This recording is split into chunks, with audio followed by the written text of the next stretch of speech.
Hello everyone, this is Mary Gregory. Welcome to MAS Coding Solutions. It is December.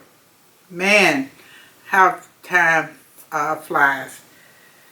You know, this will be my first year without my mom for Christmas. My mom passed away. And I really haven't had much of a Christmas spirit. But you know what? I'm going to get in the Christmas spirit. And I want to wish everyone out there a Merry Christmas. If you having to do a Christmas without a loved one that you normally used to have Christmas with, just remember them and put up the Christmas decoration that they liked. My mom loved the snowman, and so I got, when my mom passed away, I got all her snowmen, and I'm going to put those snowmen out to remember her by. So I want to wish everyone a Merry Christmas. Don't be sad. Be glad. You know, you got your health, you got your strength, so hopefully some of you all have found your coding job that you've been looking for, and if not, keep looking. Don't give up. Don't give up. There's some jobs out there. Sometimes they're hard to find. And just make sure you're doing the things you need to do to be that employee that people want to hire. Remember, coders get paid to think. And the more you can think, especially when it comes to coding, and apply your critical thinking skills, you're going to get that job. So Merry Christmas, everyone. Enjoy your family. Enjoy your time together. Because sometimes time can be short sometimes. We think we're going to live forever. We think we're going to be here forever. And we find out that's not true. So Merry Christmas and enjoy Christmas. We're going to get back to our series that we're doing on walking through the official ICD-10 CM Coding Guideline. We're calling this series Becoming Skillful in the Use of the Official Coding Guidelines. Now, ICD-10 CM is strictly for diagnosis coding. I'm going to do a little bit on PCS, but not, you know, the only people or entities that uses PCS is inpatient facilities. But we will do something on that. But everybody uses diagnoses. Everybody. When you go to the doctor, you go to the ER, you go to somebody coming in for home health, somebody going to an imaging center, you got to have a diagnosis. And guess what, people? A procedure is not a diagnosis. You would not believe the number of cases we have had to call to get diagnosed because they'll say, patient here for a hernia repair. Diagnosis, hernia repair. What? What type of hernia? They may have a diagnosis or infusion. Okay, so they're getting the infusion. Why are they getting the infusion? Why? That's the diagnosis. So, always remember a CM is dealing with diagnosis. And we have a tendency that we don't say ICD-10 CM, we tend to just say CM. So let's take up where we left off. And we left off talking about inclusion notes. So we got in ICD-10 CM, under some of the codes, you got what they call an inclusion note or include note. And the include note is just there for whatever reason, sometimes, to give you additional information. But sometimes, just because you don't have that additional information, you still may use that code. But it also helps you to understand what a code means. For instance, I happen to remember this one. If you get your book out and go to D as in dog 49. So when you go to D as in dog 49, the category is neoplasm or unspecified behavior. And you might say, oh, what is that? What's an unspecified behavior? And they give you a note there. Big, it's in red. And the note says category D49, classified by site, neoplasm or unspecified morphology and behavior. They said the term mass, unless otherwise stated, is not to be regarded as a neoplastic growth. So recently, I had to do an audit. I was working on an audit, and they had a pancreatic mass. Well, they had coded it to this code, unspecified neoplasm. It doesn't go there, see.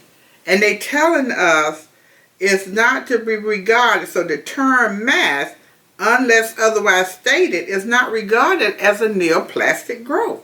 So really the rule is, if you have a mass, you go to disease of that body system or the body part, or you're going to have to go to disorder. You can always check on the mass, but they don't always have things on the mass. So you as a coder have to know, I got to go to disease or I'm going to have to go to disorder. But you cannot come here. So this note is telling you that it is for neoplasm of unspecified morphology or behavior, but it's not for a mass. So that's how notes are supposed to help you. Word of caution. If you're using expert code books, they're going to have a lot of notes in them. But they may not be official notes. They may be notes to give you good information to help you to understand that code or whatever, or that condition, but they're not official. So don't get mixed up an official note from an unofficial note. Okay, so those are include notes. Now, let's go to exclude notes, and this is actually would be under I believe A12. Exclude notes. Now they tried to make exclude notes simple in ICD-10. I don't know if they succeeded in doing that, but they really tried. So in ICD-10, you have two types of exclude notes. See, exclude note help you to not mix. They help us to know when things are included or not included. And you don't get an exclude note and an include note for everything. Just some very specific diagnoses. So exclude one. So if you have an exclude one note, it means that they said this is a pure note, and it means do not code me here. That's what that means. That exclude note says, do not code me here. Okay? Now, they do have an exception.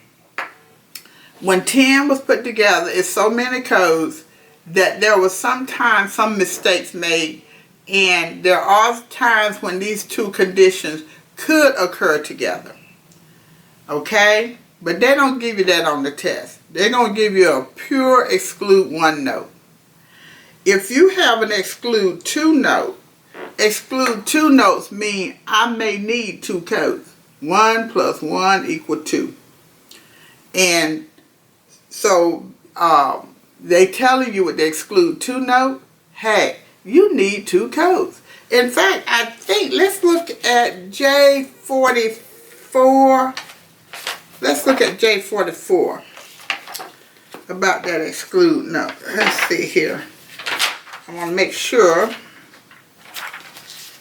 J44, I'm going to look at something for J44 and J43. So J44 is COPD, other chronic obstructive pulmonary disease. Notice under J44, they tell you you can code asthma, exclude one. So J44, and see now remember with your exclude note, because that exclude note is under the category of J44, it applies to everything in J44. Okay, so we're talking about the exclude notes 1 and 2. And we're looking at J44, because J44 have an exclude one note. And remember what I said, when the exclude note occurs under the main category, it applies to every code in that category. So J44, you have an exclude one note, and it is telling me if they document COPD with bronchiectasis, I can only use J47.1. I will not use the J44. It says if you have J44 with chronic bronchitis, J42. You will only use J42. You could not use J44. And notice emphysema without chronic bronchitis, J43. So if my patient has COPD with emphysema and it's without the chronic bronchitis, because most of the time they'll just document COPD, they'll document emphysema, I am going to use J43. So it was a question recently in one of the coding clinics about this. They said, well, look, we are confused when you have two codes and you get the exclude one code, which one takes priority? Which one are we supposed to use? And we are supposed to use the exclude one code. That is the code you would use if you had a J44 with emphysema, which is the J43. So that is an exclude one note. And let's look at, I think if we go to J20, if you go to your code book and go to J20, on the J20, which is acute bronchitis, you have an exclude one note and an exclude two note. So my exclude one note said, look, if you got bronchitis NOS, not otherwise specified, you have to code it to J40. You cannot code it to J20. You cannot assume that every bronchitis is an acute bronchitis. So if your physician document bronchitis only, you have to take it to J40. And the same thing if it's a tracheal bronchitis. But look what happened with the exclude two note. So now I got my J20 and I got an exclude two note. They said, look, this is excluding acute bronchitis with bronchiectasis. So they are saying I need two codes. I need the J20 and I need the J47. Which one would go first would depend on my documentation and the circumstances of what's going on with that patient admission, whether it be to the ER or inpatient. A lot of times when we say the admission of the circumstances, we're always referencing that pretty much to inpatient. And look what else it says. Exclude two, acute bronchitis with chronic obstructive pulmonary disease, COPD. I'm going to need two codes because J44 does not include J20 and J20 does not include J44. And so those are some great examples of your exclude one note and your exclude two note. Let's move on. A13, etiology, manifestation, and convention. Code first, use additional codes, and then disease classified elsewhere. These are key. You have to know how to use this. And you must become skilled in understanding these CoFirst Note, use additional code note, and in disease classified elsewhere. Code first is easy. If it said code something first, you code it first. You don't have the option of coding it second. That's not how that works. So if it said code first, you have to code it first. If you have a CoFirst Note, you generally must have two codes. You're going to have the code that is to be coded first, which is the etiology, and then you're going to have the manifestation code. If you don't have two codes, then maybe you really don't have a CoFirst Note. Because see, you got to have two conditions. The etiology and the manifestation. Use an additional code, and the way this works is this. If you go to a code and it have underneath there use an additional code, that's generally telling you that you need to code the etiology first. In fact, let's see, I think they've given us an example let's look at category F as in Frank 02. Let's see what F02 is telling us. I may also, as I'm going to F02, I may actually accidentally come across something else as well. Another example. So, see, we got F02. If you go to F02, it says dementia and other disease classified elsewhere. Underneath that, it got CoFirst, your underlying physiological condition. And they give us a whole list of examples. Now, this may not be exhaustive. So there may be some that you may come across that's not listed here. But if F02, if you put F02, 80 or 81 as a principal diagnosis, guess what? More than likely your claim is going to be rejected because those two dementia codes cannot be principal. See? So that's your code first. So if I have someone that have Alzheimer's disease and they have dementia, and now if you go to your index and go to Alzheimer's, it's going to tell you to code both codes. So if I put the F02 80 first, I'm wrong. That's wrong. Alzheimer's go first. Then the dementia go next. So that is an example of a CoFirst note. And there are some more in here that you can, that you're going to come across. So make sure you do your CoFirst note correctly, especially in dealing with the principal or the primary slot. You got to get it right when it's a principal or in the primary. And primary we generally use for outpatient coding, primary diagnosis, you may see that terminology, and principal they generally use for inpatient. But they mean the same things.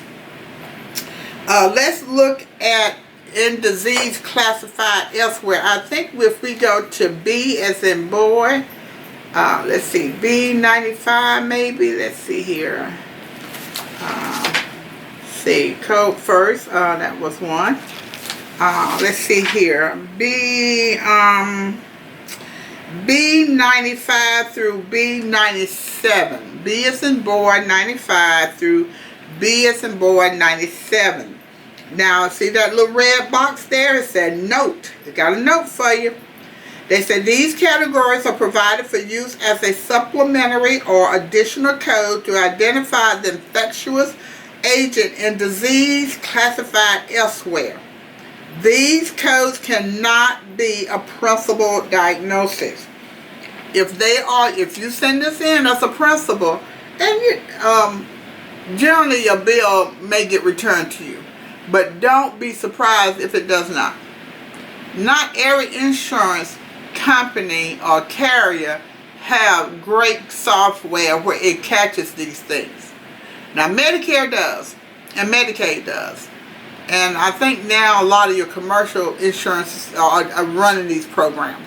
But it may be times when this will slip through. But that doesn't make it right. You are expected to get it right because you're the coder. And you know the guidelines. So these are in disease classified elsewhere.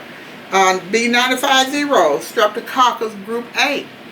Now how would you use these? You're going to use these when you have a condition, some type of infectious condition, but it doesn't identify what the bacteria is. Or maybe you got an open wound. You got a patient with a wound, and that wound is growing out strep, or it's growing staph, or it got pseudomonas in that wound. Well, see, your wound code just gonna say, look, you got a wound. It may be a decubious ulcer. It may be a laceration. It might be a gunshot wound that has gotten infected. So, and generally, those are coded as open wounds. But now it's an infection in that wound, and it's growing out the strep, and you want to capture that. Then this is going to be one of the categories that you'll use. It won't be principal. Your wound going to be principal, and this will be secondary. So that's in disease classified elsewhere. And we also got some that said use additional codes. I was hoping that they had, I think I may have saw that somewhere. As we're going along, if I see an example, I think if you go back to the respiratory system, if you go back to J category, it has a lot of those types of instructions in that J category section. If you look at L97, that's another code first in associated line underlying condition. Let's look at L97. I better not skip over that too fast. Notice in this one here, it said code first, any associated underlying condition such as. And so they gave me all these underlying conditions. But guess what? There are going to be times when you may have a pressure ulcer or a non-pressure wound, and you don't know the underlying condition. And in this case, you could code the non-pressure ulcer first because you don't know the underlying condition. But if you know the underlying condition, it has to go first. So code first any associated underlying conditions such as these. But that is one note where you may not know the underlying condition, and that code can go first. Whereas there are some codes where it said code first the underlying condition, that code cannot be a principal. So watch out for those types of little nuances. You know, we always got to have little nuances going along. If you look at J 68, J is in Jack and Jill, and you look at J 68, there's a use an additional code right there. Use an additional code to identify associated respiratory conditions such as. Now, I'll probably say this a couple times as we do the series. You're going to have to know when you need to do multiple coding, even if you don't have a code also note. Because they're not going to tell you the code also note every time. So that's that. And we're going to begin to wrap it up for this holiday season. And in the new year, we will begin with number 14, which is and. And I look forward to bringing this series, continuing this series as we move along into the new year. Have a very, very Merry Christmas. Don't forget to follow us on Facebook, LinkedIn, and Twitter. And www.mascodingsolutions.com. Merry Christmas, everyone.